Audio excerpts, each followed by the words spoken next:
Rise and grind, passionpreneurs. Happy Friday. What's going on?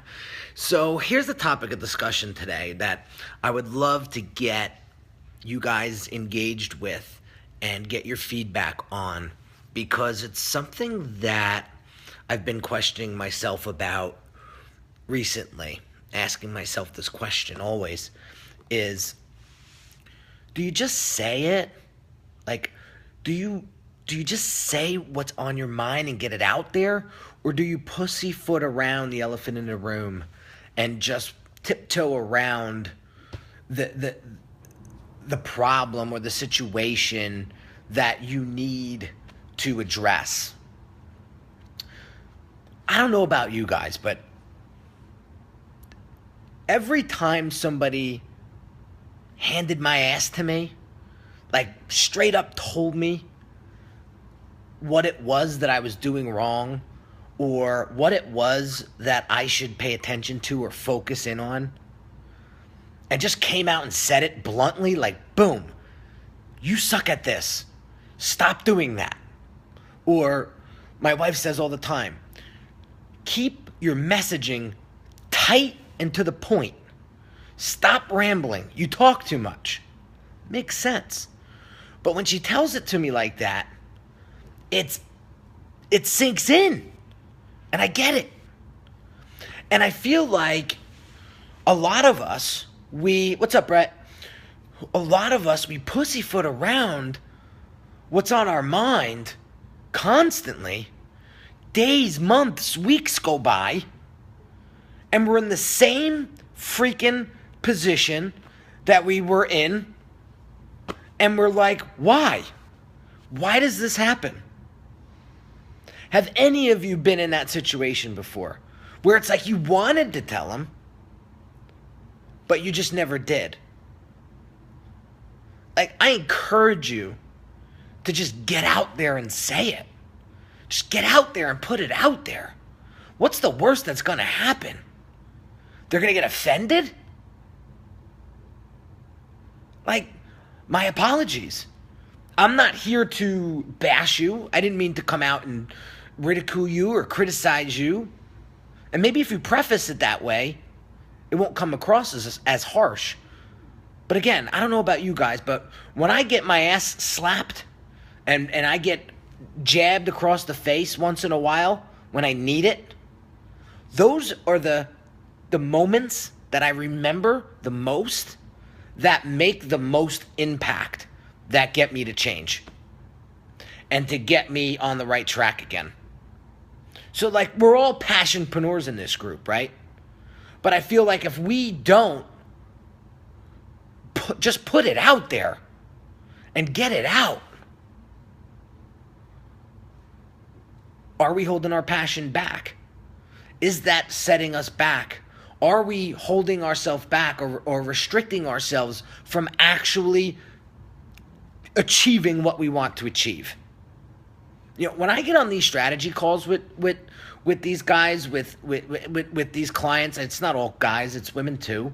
But when I get on these strategy calls and discovery calls with David, like, I don't hold back.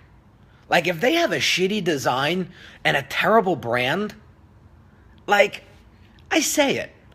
But here's the way I do it. And you know, take this or leave this. I always ask them, do I have permission to give you honest feedback? And 9 times out of 10, they say, yes, that's why I'm on the call with you. Well, then I go in and I say, okay, well, here's where I see rooms for improvement. And I just whack it out. So it's delivery, right? It's the way you say it. It's how you deliver that is definitely key. If you come at them like an asshole, you know, there's ways to say things, right? So just doing that, I know for a fact it has leveled up my clients. Like, it has cracked them in the rear end, which is what they needed, hence why they reached out to me in the first place, and got them to realize what the what the hell they were doing, and to pivot, refocus, regroup, and go at it again. I'll use one of my clients as an example. I'm not going to say his name. I don't want to embarrass him. He may or may not be on this live right now, but he constantly is his worst enemy. Like, he knows what he needs to do, but he'll second guess and overthink himself. And he'll be like, well, I think I'm leaving money on the table, if I don't go broad, and I tell him every time, stop with the broad nonsense. Go deep, not wide.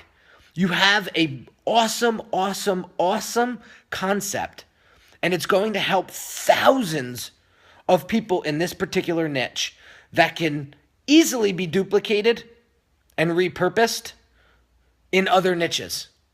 So put the horse blinders back on and focus in on those people that you truly want to serve right now, and then rinse and repeat that same process to other niches. And it's funny, like, we'll be on a chat or we'll be on a Skype, and he'll be like, I know. Listen, it's me again, being my worst own enemy. And then he just gets back on track, You called yourself out, buddy. So, but that's the point. Like, if I feel like I'm doing myself a disservice if I don't come out and say it how it is. And this is going to piss people off, or it may attract people and it may inspire people. I just heard something today on one of my Blinkist my Blinkist app recordings, the books that I was reading. Like, entertaining is so much better than informing. Like, when you entertain somebody, they're going to get it. It's going to sink in a lot faster and a lot deeper if you go and you're like pointing the finger and trying to inform them and it's all dull and boring. I feel like I'm a pretty charismatic guy, and the way I come across may be harsh sometimes, but it's all done in good faith. It's all done in good meaning and good purpose. And so I want to challenge every single one of you. We only got a day and a half left of this year. Next year, I want you guys to go in hard and really start to leverage that passion that you have inside of you and just give it to the folks that you truly want to serve in its most purest form. And don't hold back. Don't hold back. Be conscious of the way you deliver that message, but don't hold back. If somebody really has a terrible website, then you got to tell them. You got to tell them. In my case, if somebody is completely off track and has a terrible mindset on how to grow business, how to attract leads and close sales, then you need to tell them that. The faster that you tell them, the quicker it is you're going to help them, and they're going to achieve the results that they're trying to achieve. Bottom line. See what Jesse's saying there. I never coach.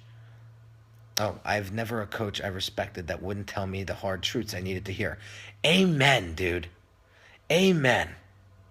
I'll give you a quick story, and then I got to leave because I got an appointment at 9:30. Russell Brunson, he started first coaching me about 2 years ago, I was just starting out in the funnel design game, right? And man, when you start out with anything, God, the designs were just crap, right? But I was out there, I was hustling, I was trying to get my feet wet, I was grinding, I was doing 18-hour nights, 18-hour days, trying to just learn everything ClickFunnels I possibly could. Got a few clients under my belt, tried the best I possibly could for them, but I fell short. The designs were crappy, and one of the guys actually reached out to Russell privately and said, "Stop referring Henry. He's the worst." right? And I was like, it is what it is. But it was a lesson learned, right? I didn't let that hold me down. I didn't give up. I didn't quit. But Russell got on the phone with me, and he spent 20 minutes. And he walked me through this video, and he coached me. And he said to me, this digital marketing world is a very small place when you look at it big picture. And if you have multiple clients that are upset like this guy, consider yourself exiled. And you'll go find something else to do. Because it only takes one big kahuna to talk badly about you, and your reputation and your career here as a funnel designer is gone. And he said, Henry, that design that you did for that guy was bad. And then he walked me through why. And I'll never forget that. From 2 years ago, he walked me through it, showed me exactly what was bad about it, and showed me how to improve. And to this day, I'll never forget that. And now, look at the designs that I create for funnels. They're out of this world. And if it wasn't for that moment, that experience, who knows? I would have made the same mistake 1,000 more times. I would have had the same outcome, and those people would have been pissed. You know what I mean? Those clients, I would continue to fall flat. So just wanted to share that with you guys. Just say it and stop pussyfooting around, and you will be helping your clients that much more. Take care, guys.